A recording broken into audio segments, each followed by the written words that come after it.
एक बात बताइए कि लोग बोलते हैं, वार्ड काउंसलर साहब बोलते हैं, यहाँ के चेयरमैन साहब बोलते हैं कि हमने वो सारा चीज़ करा दिया है, तो आप बताइए कि रोड कहाँ गया। आप ये बताइए, आपने बहुत बड़ा आरोप लगाया है कि लोग खा जाते हैं, तो क्या प्रूफ है आपके पास में? बिना एविडेंस के कोई काम होता नहीं है। हमारे पास एविडेंस है, लेकिन वक्त आने पर बताएंगे। लोग हम पे आरोप लगाते हैं कि आप जो है जिस बिरादरी से आते हैं आप किसी का सपोर्ट नहीं कीजिएगा, ठीक है। ये बहुत चर्चे में है कि आप जिस बिरादरी से आते हैं वो बिरादरी सपोर्ट नहीं करता है। तो हम ये पूछते हैं सभी से कि इससे पहले किस बिरादरी के लोग बैठे हुए थे, उस पर कहाँ गया किसी का सपोर्ट, कहाँ गया वो राशन कार्ड का। ये अभी तक बहुत से लोग हैं, बहुत वार्ड में लोग हैं जिनका राशन कार्ड नहीं बना हुआ है। तो आप बताइए कि हम किस पे आरोप लगाएं।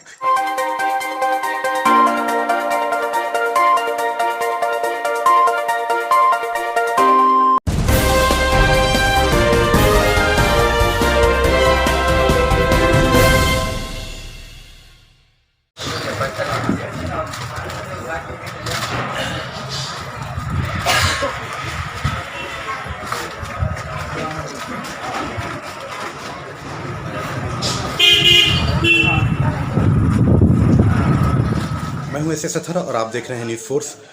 जैसा कि आपको मालूम है कि अभी फुलवारी नगर परिषद का चुनाव होने वाला है मई में, और बहुत सारे यंग युवा जो उम्मीदवार हैं वो मैदान में हैं इस बार। बहुत लोग पुराने हैं, बहुत लोग नए हैं, लेकिन नए में जो है नौशाद आलम का नाम बहुत चर्चा में है इस वक्त। तो और हमारे साथ में अभी नौशाद आलम साहब हैं, तो हम इनसे जानने की कोशिश करेंगे कि युवा हैं, युवा के लिए क्या करेंगे और क्या क्या अहम मुद्दे हैं इनकी नज़र में, तो इनसे जानने की कोशिश करते हैं। तो आइए बात करते हैं नौशाद आलम साहब से।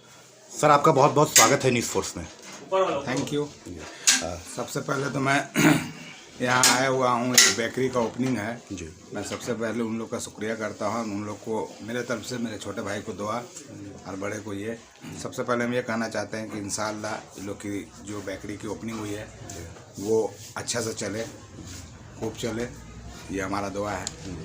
ये बताइए कि आप युवा हैं और इस बार उपसभापति में आप खड़ा हो रहे हैं, तो युवाओं के लिए, यंगस्टर्स के लिए, नौजवानों के लिए क्या आपके जहन में है कि आप क्या ऐसा करेंगे? क्योंकि बहुत ज़्यादा नौजवान फुलवारी शरीफ में जो है वो भटके हुए माने जाते हैं, क्योंकि उनके पास रोज़गार नहीं है, एजुकेशन, हायर एजुकेशन की मैं बात कर रहा हूँ, वो नहीं है। तो आपकी नज़र में क्या है, क्या ऐसा आप हायर एजुकेशन के लिए आप करेंगे अगर आप जीत करके आते हैं तो? देखिए, इंशाल्लाह हम जीत के आएंगे तो करेंगे, लेकिन सबसे पहले और अहम बात ये बता रहे हैं कि हम सबसे ज़्यादा फोकस एजुकेशन पर देने वाले हैं, जो कि अभी तक नहीं हुआ।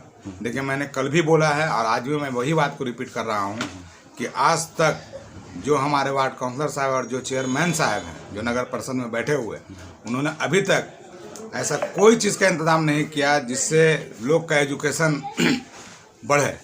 और आज के डेट में आपको ये बात पता होगा कि ऑनलाइन बहुत ज़्यादा क्लासेस चल रही है, सारी स्कूल जो है ऑनलाइन हो गई है।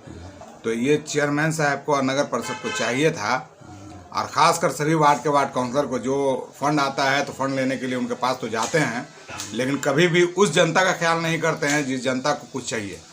बहुत लोग गरीब है फुलवाड़ी में, बहुत गरीबी है फुलवाड़ी में। अच्छा, एक बात बताइए कि अमीर लोग तो अपने बच्चे को वाईफाई का इंतज़ाम करा देते हैं, पढ़ने का भी इंतज़ाम करा देते हैं, लेकिन उस गरीब के घर में कभी आपने झाँक के देखा है कि जिसके पास वाईफाई नहीं है, जिसके पास मोबाइल नहीं है, वो लोग कैसे ऑनलाइन पढ़ते होंगे?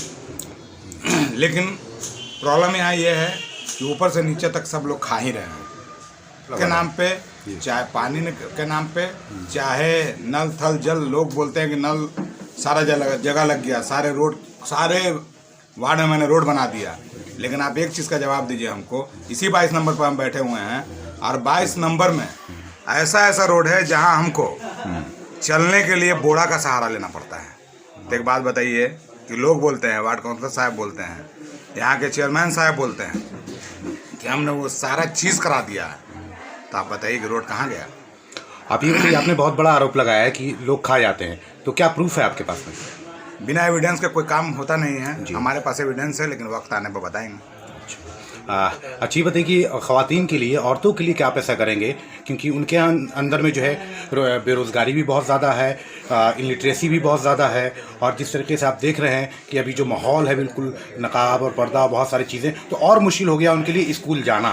तो एजुकेशन को आप ख़वातीन तक के लिए कहाँ तक पहुँचेंगे? स्पेशली फुलवारी शरीफ से मैं जानना चाह रहा हूँ। मुझे भी मालूम है कि बहुत सारी चीज़ अख्तियार में आपके नहीं रहेगा जीतने के बाद भी, लेकिन उन सब चीज़ों के बावजूद देखिए बिहार में ऐसा कुछ प्रौद्योगिकी का तो ये हुआ नहीं है। हमारे नीतीश कुमार ने भी ऐलान किया है कि यहाँ इस चीज़ पर ध्यान नहीं दिया जाए। साफ सुथरे वर्ड में रहा महिलाओं का बात, तो इंशाल्लाह हम जीतेंगे तो कोशिश करेंगे कि जितना से जितना हो सके हम उसका एजुकेशन और हम उसके काम पे ये करें, फोकस करें कि कुछ सिलाई मशीन या इस टाइप का कुछ नगर परिषद से हम लोग ये बात करेंगे कि जिससे हमारी महिलाएं आगे आए। ये एक चीज़ और बताइए कि स्किल डेवलपमेंट को लेकर के, क्योंकि एजुकेशन तो लोगों के पास मुँह हो जाता है और जो कोर्स होता है अलग अलग तरीके का, उनके पास में, गरीबों के पास में पैसा नहीं होता। जैसे सपोज कीजिए कि जो हमारी बच्चियां हैं 10वीं पास हैं, कोई 12th पास है, तो जैसे नर्सेस का कोर्स होता है, बहुत सारे ऑटोमोबाइल सेक्टर्स में बहुत सारे कोर्स हैं। तो उस तरह की चीज़ों को लेकर क्या आप सोच पा रहे हैं? देखिए सरकार तो अभी बहुत सा मुहिम चलाए हुए है। जैसे आप देखिए गरीबों के लिए आयुष्मान कार्ड कराए हुए हैं, ई श्रम कार्ड कराए हुए हैं, लेबर कार्ड कराए हुए, लेकिन कहाँ किसी को मुहैया होता है।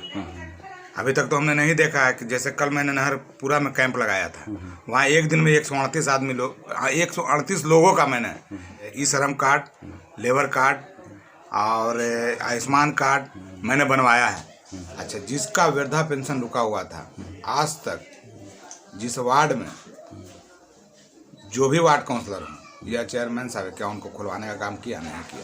लेकिन मैंने ये भी काम किया। लोग हम पे आरोप लगाते हैं कि आप जो है जिस बिरादरी से आते हैं आप किसी का सपोर्ट नहीं कीजिएगा। ठीक है, ये बहुत चर्चे में है कि आप जिस बिरादरी से आते हैं वो बिरादरी सपोर्ट नहीं करता है। तो हम ये पूछते हैं सभी से कि इससे पहले किस बिरादरी के लोग बैठे हुए थे उस पर? कहाँ गया किसी का सपोर्ट? कहाँ गया वो राशन कार्ड का? ये अभी तक बहुत से लोग हैं, बहुत वार्ड में लोग हैं जिनका राशन कार्ड नहीं बना हुआ है। तो आप बताइए कि हम किस पे आरोप लगाएं? एक चीज़ बताइए कि आपने बिरादरी का नाम लिया। जी। तो ये बिरादरी का, जात का, धर्म का, क्या अब ये राजनीति चलेगी फुलवारी शरीफ में? आज के डेट में जात पात नहीं चलेगा। जो जात पात करते हैं उनको मुंह का खाना पड़ेगा, क्योंकि ना मैं जात का कोई करता हूँ, ना मैं बात करता हूँ, ना मैं हिंदू के बारे में बोलता हूँ, ना मुसलमान के बारे में बोलता हूँ। अगर मुझे ये सीट मिला मैं दोनों के लिए करूँगा, ये मेरा वादा है आपसे। एक आखिरी सवाल मैं आपसे ले लूँ कि आपका क्या विज़न है कि आप आने के बाद कुछ अगर 2-4 लाइन में आप बता पाएँ, फुलवारी के लिए आप क्या करेंगे? देखिए विज़न ये है कि सबसे पहले तो एजुकेशन लाए हम फुलवारी में। दूसरा विज़न ये है कि आप दिल्ली के तर्ज पर देखा होगा, जब केजरीवाल वहाँ बने थे तो मोहल्ला मोहल्ला एक ये बना था, मोहल्ला क्लिनिक। हम उस टाइप का कोशिश करेंगे कि अगर हम हो पाए और हमसे हो पाया तो मोहल्ला क्लिनिक खुलवाने का कोशिश करेंगे। ये हमारा विज़न। यानी बेसिक जो नीड्स वाली जितनी भी चीज़ें हैं, मूल बुनियादी सुविधाएं, उसको आप मुहैया कराने की कोशिश करेंगे। चलिए, शुक्रिया आपका न्यूज़ 4 से बात करने के लिए। Thank you.